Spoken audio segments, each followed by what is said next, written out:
Ibang biyahe na ang pasada ng isang jeepney driver na taga Batangas. Hindi na kasi sa Pasig, Mendiola at Quiapo ang kanyang rota, kundi sa daan ng Tagumpay. Ang kanyang mapait na karanasan ang naging susi daw niya sa malawak na kaalaman. Big time na si Joey dahil beep, beep, beep, sumakses si Mang Chuper.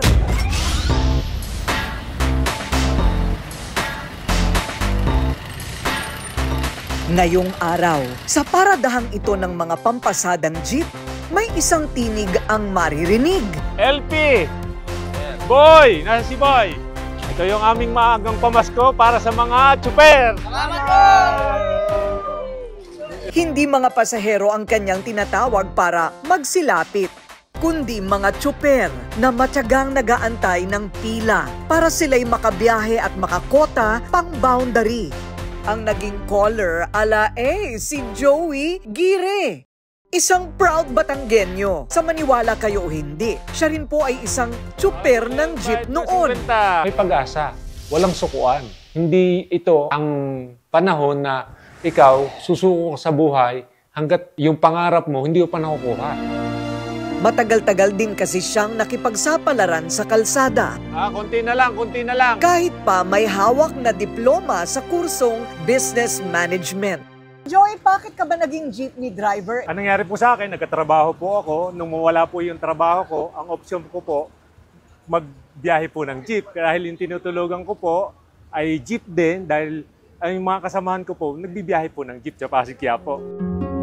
Araw-araw, walang sawa niyang binabaybay ang mga daan sa Mendiola, Quiapo at Pasig. Baon ang pag-asang balang araw, uusa din siya sa ginhawa. Ang kita ni Joey, maswerte na raw ang 500 piso sa maghapong pasada. Kulang na pantusto sa pamilyang umaasa sa Batangas. Habang bumibiyahe ako dati, hindi ako habang buhay ganito. Kasi ako yung tao na malaki pangarap ko. Yung pangarap, libre yan. Kaya sinatsaga ko lang. Kung nagbibiyahe ako ng jeep, nahirapan ako, okay lang. Nanggaling sa isang kahig isang tuka ang pamilya ni Joey sa San Juan, Batangas. Sa paanan ng bundok sila nakatira. Doon din nagsimula ang gabundok niyang mga pagsubok. Maliit ang tahanan ng pamilya Gire, pero malaki naman daw ang espasyo ng masasayang alaala. Noong bata pa sila at sila'y magkakasama. Kahit namamaluktot sa hirap at halos asin na lang ang palaging ulam. Walang katumbas naman daw ang sarap ng pagmamahalan nilang mag-anak. Ang pinakamasaya talagang alaala namin dito, yung kumakain kami ng sabay-sabay. Siya yung nanay ko, siya yung mamamalengke, siya rin yung magluluto. Salo-salo kami sa isang ulam. Dumarating kami sa punto na minsan wala kaming pang-ulam. Sinangag, lalagyan ng sasabawan ng kape. Kung may available na toyo dyan, pipigal lang namin ng kalamansi. Ulam na yon, ma'am. Tapos kung halimbawang wala talaga, alam niyo po yung kanin, pag binilot-bilot mo yon, tapos sinausaw mo sa asin, tapos mainit-init ng konti, okay na yon. Bilang panganay, alam ni Joey kailangan niyang tulungan ang naghihirap na magulang. Pa-extra-extra na construction worker ang tatay, mananahi naman ang nanay. Kahit anong suma ng mag-asawa, kulang na kulang pa rin. Pambaon pa lang nilang magkakapatid, abay ubos na agad ang kinita. Saksi ang tiyahin niyang si Aling Mary sa hirap na pinagdadaanan nila Joey noon. Simula elementary, talagang siya masipag siyang mag-aral. Palibasa siya panganay. Palibasa nga mahirap lamang naman po kami. Mahirap din ang kanyang mga magulang. Katulong na siya ng kanyang ina nga. Sa murang edad, kung ano-anong racket ang pinasok niya. Nariyang nagkargador, pahinante sa mga nagbebenta ng baboy, utusan, caretaker, pati paggapas ng palay pinatulan din niya. Magkaroon lang ng kaunting pandagdag sa pag-aaral. Ang hirap naman nun. Ano pa mga racket mo? Naghahatid po kami ng kalakal sa Manila, niyog, uling. Ang biro ko nga dyan, pagka tatanungin ako, ano yung pinakamadali na pangarga? Yung baboy. Pag nakasampa mo, diretso na.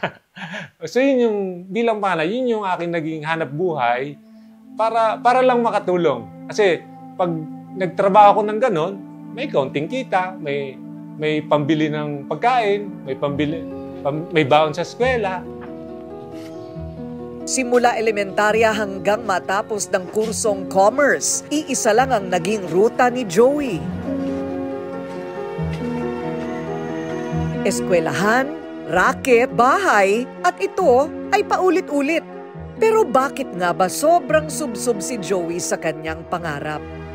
Ang dahilan ng pagpupursige ay dahil sa isang pangako sa isang tao na balang araw siya ay aangat sa buhay. Ang taong yon walang iba kundi ang kanyang namayapang ina na si Nanay Christmas.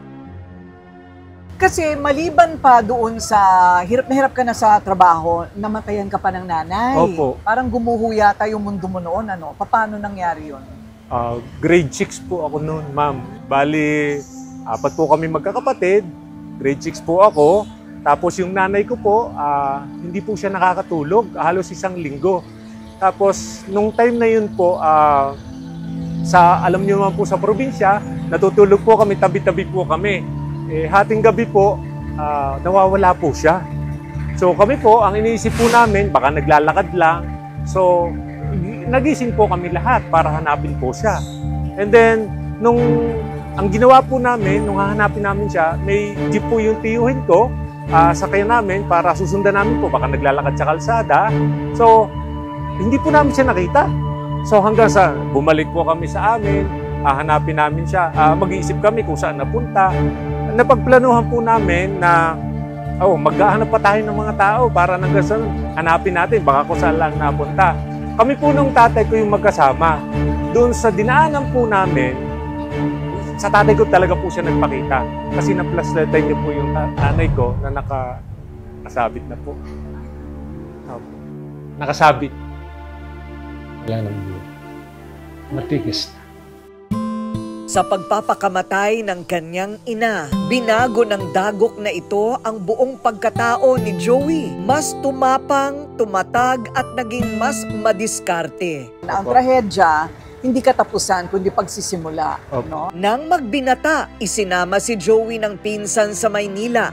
Edad 21, nagsimula na sa Kayod, Calabao ang probinsya ng binata. Sa umaga panayhanap ng mapapasukan. Sa gabi, hataw na naman sa pagrakit. Ano ba ang sikreto na kahit habang naghihirap ay hindi pa rin namamatay ang pangarap? Pwede rin akong mangarap na pagpapaguran ko, pagkatsagaan ko, tatrabahuin ko. So yun po yung nabubuo sa isip ko. Naging tagalinis din siya ng mga jeep sa Pasig habang hinihintay na matanggap sa ina-applyang trabaho. Sa garahe siya nakikituloy para hindi sa kalsada matulog. Tinaga ko lang, kumbaga sabi ko sa sarili ko, mas mahirap sa probinsya, mas mahirap sa bukid. So ito, tsatsagain ko lang. Pag hirap at hirap, pagod at pagod, sanay tayo dyan, kaya tsaga lang. Hanggang sa dumating ang time na matawagan ako ng company, siguro yun ang time na magtatrabaho ko talaga kung magamit ko yung pinag-aaralan ko. Sa awa naman ng Diyos, pagkatapos ng 6 na buwan, nakapasok sa isang opisina si Joey. Yun nga lang, agad nagkatanggalan at kasama siya sa na-retrench. Ang pinakatrabaho ko ay bodigero, warehouse man, yun una kong trabaho. Pero ang ganda ng uniform ko dun, ma'am. Naka-polo, naka-slacks, nakabalat ng sapatos, pero bodigero. Kaysa nga at walang kinikita, 2010 pinasok ni Joey ang pagiging tsuper ng pampasaherong jeepney. Matinding sakripisyo raw ang mamasada. Mula sa paradahan ng mga jeep na nagsilbing tahanan na rin ni Joey sa loob ng halos 3 taon, ang pagtapak niya sa silinyador ay humarurot patungo sa kanyang pinapangarap na pag-asenso. Ang tsuper, nag-level up na ang ruta sa buhay. Sa walang sawang panalangin ni Joey, tila nagsugo ng anghel ang langit. Isang kaibigan na ang kanyang nakilala. Hinikayat siya nito at pinalakas pa ang kanyang loob na mag-ipon.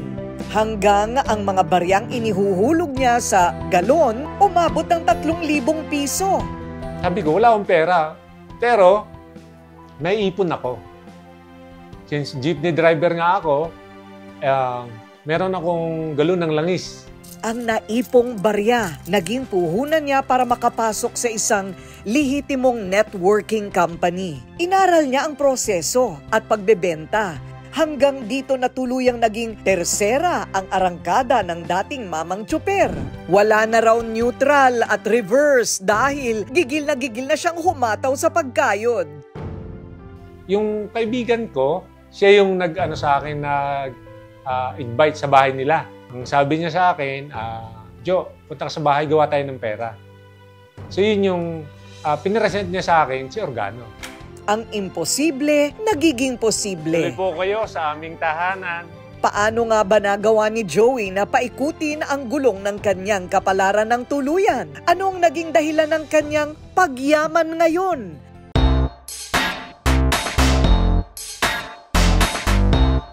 Ang dating tsuper na may 3,000 naipon sa pasada, abat naging isa ng milyonaryo ngayon.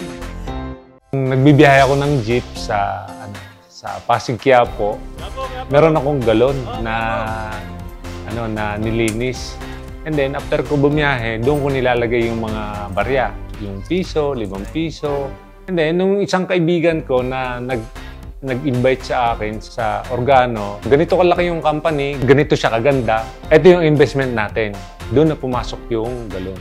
In-encourage ko lang siya na tingnan niya lang yung idea na baka gusto niya pang dagdagan yung extra yung kinikita niya. So, siya yung tao na matyaga talaga.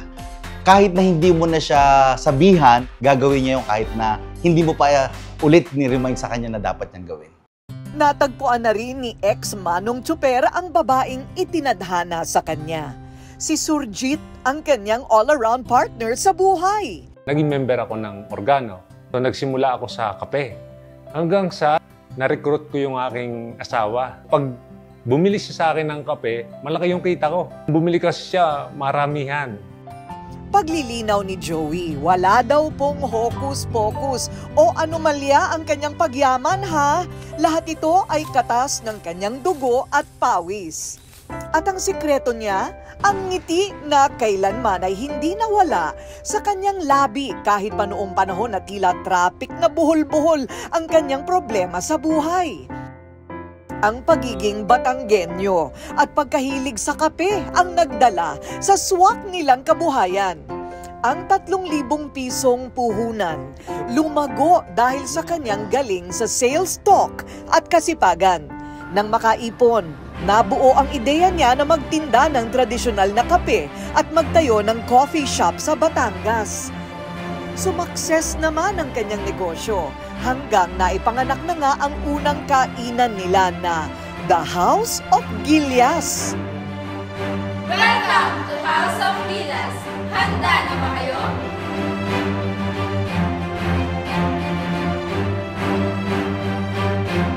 Sila ang kauna-unahang nagpatikim ng salted egg flavored chicken sa Pilipinas. Paano mo naman natisod yung pagre-restaurant? Na ngayon ang dami mo ng branch. Yung aking pong partner dito, yung aking, ngayon naasawa ko na, siya po yung may idea na pwede ako maglagay ng pagkain. So parang kape, tapos yung mga pagkain, mga iba-ibang klaseng pagkain. So doon po nag-start yung aming House of Gilas. 2018 mula sa unang branch sa San Juan, Batangas, dumami na ang kainan nila sa probinsya. So si House of Gilas, close to 20 franchise na. And then yung pang-10, yun, binibuild na namin yun, paisa-isa, one at a time. Dahil kami ay hands-on sa pagtayo ng store. Ang aking associate talaga yung nagdi-design. Ibang klase ang feels ng restaurant ni Joey. Relaxing at ibang-iba ang tema at konsepto. Ang goal namin, mag-reconnect yung mga magda-dine-in dito sa amin. So, bukod dyan, open din po kami sa mga gustong mag-franchise ng House of Gilas. And then, kami po ay open din sa mga gustong mag-celebrate ng birthday, na wedding, mga anniversary. Open din po kami sa mga small meeting. Meron din po kaming conference room. Grazing bar ni House of Gilas, meron din po kami. Siyempre, ang kanilang bestseller walang iba kundi ang salted egg chicken na recipe mismo ng kanyang misis. Ang aming pong Facebook page ay House of Gilas. Pwede po kayong mag-message doon. Sa Instagram, House of Gilas din.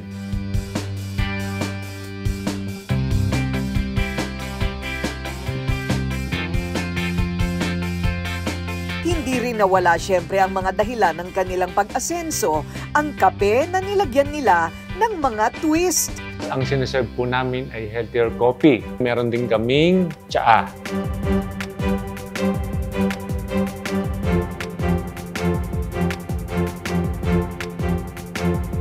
May mga may mga tapa, may longganisa, may rice meal, ayan. May carbonara. So, yun yung mga binabalik-balikan sa amin ng customer. Then, ang pinaka-flagship product po namin, meron kaming salted egg chicken. Kami po ang pioneer dito sa Pilipinas. Dahil sa tagumpay ni Mamang Chuper, #bestlife na ang meron siya ngayon. Kung dati, sa jeep ako natutulog na may sapin na karton, ngayon meron akong disente at maayos na tirahan. Nung dati, chuper ako ng aking jeep na minamaneho, ngayon pasahero na ako ng destinasyon sa iba't ibang lugar. Ngayon, nakapag-ulam na tayo ng liempo. Tuloy po kayo sa aming tahanan.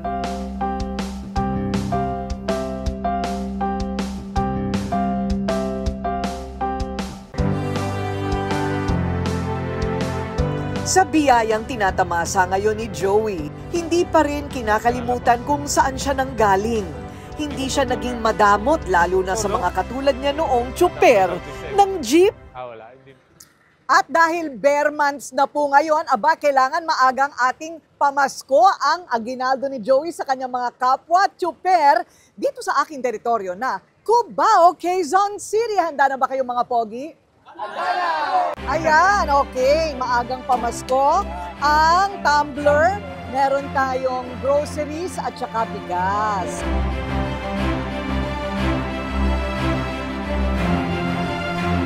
Masaya si Joey na nagbibigay na siya ng inspirasyon sa mga kapuspalad kagaya niya noon.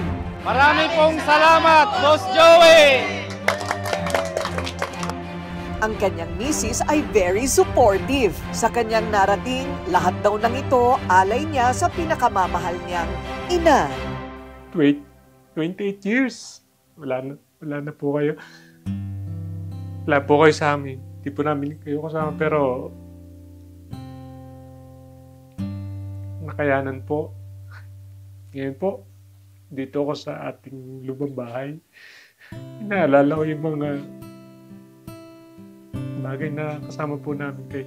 Akala ko nga hindi ako maiyak, pero pagdating sa'yo, hindi ko alam kung bakit, pero isa lang po yung masasabi ko. Wala man po kayo dito, pero mahal na mahal ko po kayo. Hindi ko sabi nung nabubuhay ka. Ang kanyang mga anak, hindi niya pinaranas ng ganyang pinagdaanan. At sobra silang nagpapasalamat na nagkaroon sila ng best tatay. He's very hardworking and caring, especially when it comes to us. He always puts family first. Siya po yung nagpo-provide po sa amin sa mga needs po namin. Then po, parang naging emotionally support na rin po namin siya. Pagpa-proud po siya kasi po sobra po yung pag-alaga niya kay mama. Mahal na mahal ko po si Papa. Sobra po. Sa biyahe ng buhay ngayon ni Joey, kota na siya sa boundary ng tagumpay at mayamang karanasan. Ginalingan ni Mang Chuper ang paghawak ng kanyang manibela. Naniniwala kasi si Joey, kayang umangat sa buhay ang Pilipino kung gugustuhin talaga. At walang ibang masyadong inaasahan. Tiwala lang sa Diyos, dobleng kasipagan, sigurado, aasenso.